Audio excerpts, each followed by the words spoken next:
wajal kalami rasidan wa mursida wa fikrati nawir wa qalbi arsida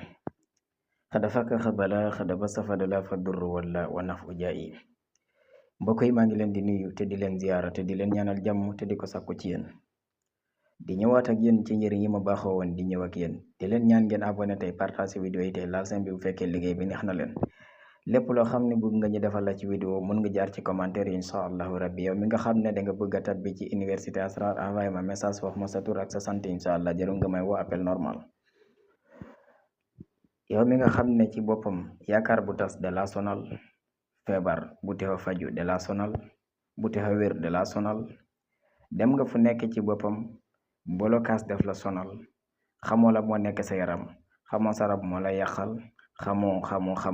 xamoo ndax dañ la liggéey te bëgg nga lépp lu nekk ci sa yaram bi sunu borom seppil la ko tegal la ko nale incha allahu rabbi ba kenn ku la bëgg a liggéeyati ci boppam mu kopp ci kawam bindal tabar yada bii ñu juutal juróom-ñaari yoon incha allah ci kàttanu sunu borom nga boole ko sungufu xay sangoo ko benn guddi incha allah lépp lu nekkoon sa yaram dina deñ incha allahu rabbi ndem soob na borom bi abonné leen tey partage vidéo yi te ngeen di laal j'aime bi incha allah te ngeen jaar ci commentaire yi